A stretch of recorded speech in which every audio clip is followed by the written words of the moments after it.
السلام علیکم ورحمۃ اللہ۔ فجر کے بعد سونے کا معمول ہے میرا، لیکن میں کچھ مطالعہ کر رہا تھا تو مجھے نیند نہیں آئی، اور کچھ کمنٹ بھی پڑھ رہا تھا میں یوٹیوب پر اور لوگوں کے تبصرے اور میسج وغیرہ میں۔ ایک ہی بات میں کہنا چاہوں گا کہ جو حضرات بیڈ کمنٹ کر رہے ہیں، اگر وہ رافضی ہے تو ٹھیک ہے، اگر وہ سنی نما رافضی ہے، یعنی سنی بن رہا اور رافضی ہے، صحابہ کے دشمن، تو ان کا کمنٹ کرنا بھی سمجھ میں آتا ہے۔ لیکن جو حضور تاج الشریعہ، حضور اعلیٰ حضرت، حضور مفتی اعظم، حضور محدث کبیر یا حضور گلزار ملت، غیاث ملت، اور بھی جو ہمارے بزرگ ہیں، حضور شہباز دکن، حضور اشرف الفقہا، جن کی دین و سنیت کے لیے خدمات ہیں، حضور قائد ملت دامت برکاتہم، ان کا چاہنے والا ہو کر اگر بیٹھ کمنٹ کر رہا ہے تو میں آج سے کل تک کچھ حقائق دکھاؤں گا جو میں نے فون میں ریکارڈ کیے، سب بھیجا نہیں ہے، سیو کر کے رکھا ہے، بچایا ہے۔ کار میں مناظرہ کیوں کیے، گھر میں کیوں نہیں کیے، گھر کا بھی دکھاؤں گا۔ کامن لنک پر کیوں گئے، اسپیشل لنک پر کیوں نہیں گئے، کامن لنک پہ کتنی بار گیا وہ بھی دکھاؤں گا، اسپیشل لنک پر کتنی بار گیا اور کتنی بار مجھے ایکسیپٹ کیا اور کتنی بار ڈسکنیکٹ کیا، سب دوسرے موبائل سے ویڈیوز بنے ہوئے، سب بنے ہوئے، کوئی ٹینشن والی بات نہیں۔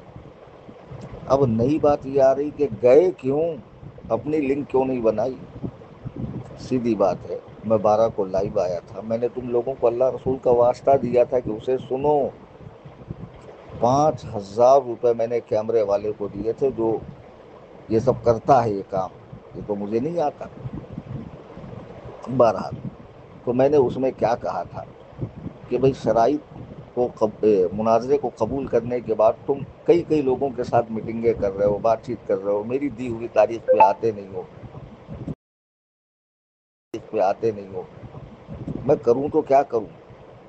تم 1 بائی 1 میرے ساتھ آؤ، 1 بائی 1، بھلے 13 سے آگے 14، 15، 16، 17 کوئی بھی تاریخ ہو، تمہاری عید بھی نکل جائے، تمہارے معاملات بھی حل ہو جائیں، اس کے بعد بیٹھتے ہیں۔ تو میں تمہاری لنک پر کیوں آؤں جب تم مجھے سنتے نہیں، تھوکتے نہیں، تمہاری روح کو پتہ نہیں، یہ ساری چیزیں ڈالی نا میں نے۔ کوئی کام کرو اللہ کے واسطے، اللہ کے واسطے، کہ تم نے جو یہ لائیو کا لنک لگا رکھا، اس پہ تو میں آنے کا ہوں نہیں، کیونکہ تم میری بات سنتے ہی نہیں ہو، اور یہ لائیو تمہارے لیے، اس کو سنو اور کہو کہ میں کلیم حنفی کے ساتھ 1 بائی 1 ایمان شیخین پر مناظرہ کروں گا۔ اور جب میں کہتا ہوں کہ ابو بکر و عمر کافر ہے، تو میں کہتا ہوں کافر نام لے کر کہتے ہو، اور نام لے کر کافر ثابت نہیں کرتے ہو۔ اس میں آسمان اور زمین کا فرق ہے کہ نہیں ہے؟ دعوے میں اور دلیل میں بہت بڑا فرق ہے۔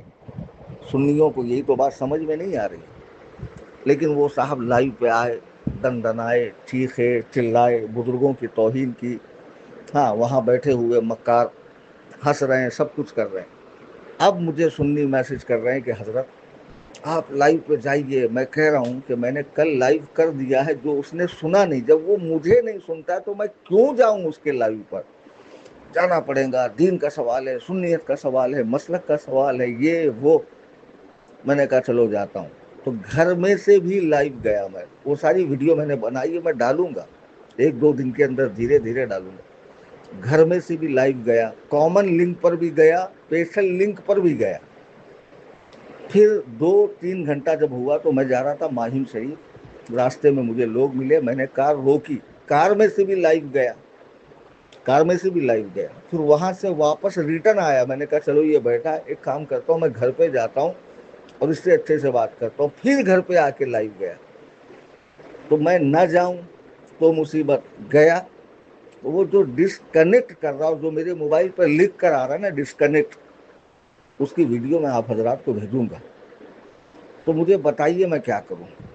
12 کو جب میں نے اس سے کہا کہ کم از کم یہ ویڈیو سنو، سن کر مجھے جواب دو، اگر مناظرے میں دلچسپی نہیں ہے تو کہہ دو کہ مجھے مناظرہ نہیں کرنا ہے، کوئی بات نہیں، انسان کی اپنی مرضی۔ مجھے بھی 50 لوگ چیلنج دیتے ہیں میسیج میں، کال میں، تو ہر ایک کو تھوڑی میں رپلائی کرتا ہوں۔ کچھ اس کی قد کاٹ ہو علمی، کچھ اس کو آتا جاتا ہو، کچھ آدمی نام مشہور ہو تو آدمی اس کو منہ بھی لگائے. میرے ساتھ بھی ایسے معاملے ہوتے ہیں. تو میں نے جب 12 کو اس کو کہا تو کیا 13 کو اس نے آ کر ان باتوں کا جواب دیا؟ نہیں. جب بھی میں لائیو میں گیا وہ سارا کچرا وہاں پڑا ہوا تھا, اس کے باوجود میں نے اس سے بات کی.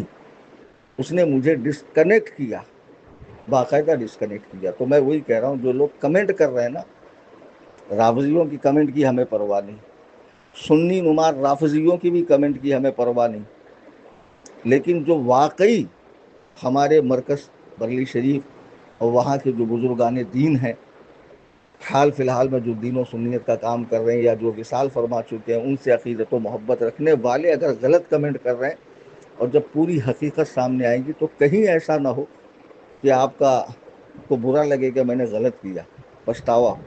اور میں نے تو معاف کر دیا. مجھے کئی لوگوں نے ایسے میسج کیے کہ اگر میں بھیجوں تو آپ کی آنکھ سے آنسو نکل جائیں گے, لیکن خدا کی قسم میں نے ان کا نمبر نہیں ڈالا, چونکہ انہوں نے یہ لکھا کہ ہمیں حضرت سے محبت ہے, تاج الشریعہ سے. میں نے کہا جانے تو, ابھی تاج الشریعہ سے محبت ہے, کہہ رہا میں کیا اس کا نمبر ڈالوں. جب مجھے شک ہوتا یہ رافضی ہے یا کوئی اور بد مذہب ہے, بے دین ہے, تو میں اس کا نمبر ڈالتا ہوں. تو بہرحال کل ملا کے یہ کہ ایسا کمنٹ مت کیجیے کہ آپ کو بعد میں پچھتاوا ہو, اور پھر کہیں ایسا نہ ہو کہ رب تعالی ناراض ہو. میں نے اپنے باپ کے لیے, دادا کے لیے امام شیخین پہ چیلنج نہیں دیا تھا, میں آج بھی اپنے چیلنج پہ قائم ہوں, میں اس سے مناظرے کے لیے تیار ہوں. لیکن آپ کیا کریں گے کہ ایک ایسی قوم کا شخص جو بنی ہے تب سے آج تک اسلام کو صرف اور صرف نقصان زک پہنچایا ہے, جس قوم نے ہمیشہ تخریب کاری کی ہے. یہودیت کا وہ درد جو مدینے سے کھدیڑے جانے کا تھا, خیبر سے بھگائے جانے کا تھا, وہ بدلہ انہوں نے ان مسلمان نما لوگوں سے, شیعوں کے ذریعے اسلام سے لیا ہے. جو قوم اتنا دھوکہ دے سکتی ہے, صحابہ کو آپس میں لڑا سکتی ہے, صحابہ کو شہید کر سکتی ہے, صحابہ پہ قاتلانہ حملے کر سکتی ہے, وہ قوم میرے ساتھ مکاری نہیں کر سکتی؟ بالکل کر سکتی. آگے کا میرا کیا پلان ہے, اللہ یاری کو میں نہیں چھوڑنے والا ہوں. صبر کیجئے, پہلے 2 دن اس مناظرے کی میں حقیقتیں دکھاتا ہوں, بعد میں بلا شک و شبہ میں اپنے عزائم اور ارادے سے آپ حضرات کو آگاہ کروں گا. بحمدللہ ثم الحمدللہ میں اپنے قول پہ قائم ہوں, اور اللہ تعالیٰ کی ذات سے مجھے امید قوی ہے کہ وہ اس خبیث اعظم سے کبھی نہ کبھی میرا سامنا کرائیں گا. اور کوئی بھی سنی صحیح العقیدہ عالم دین جس نے مدرسے کے اندر جا کر پڑھا ہو اور اپنے بزرگوں سے محبت رکھتا ہو, خدا کی قسم وہ کبھی بھی اپنے دین و ایمان کے معاملے میں کمزور نہیں رہے گا. ہر وقت وہ ڈٹا رہے گا, بھلے اس کی جان چلی جائے. باتیں بہت ہیں, مختصراً پھر انشاءاللہ کچھ آرام کرنے کے بعد, ظہر کے بعد آپ حضرات کی خدمت میں کچھ میں پیش کرتا ہوں.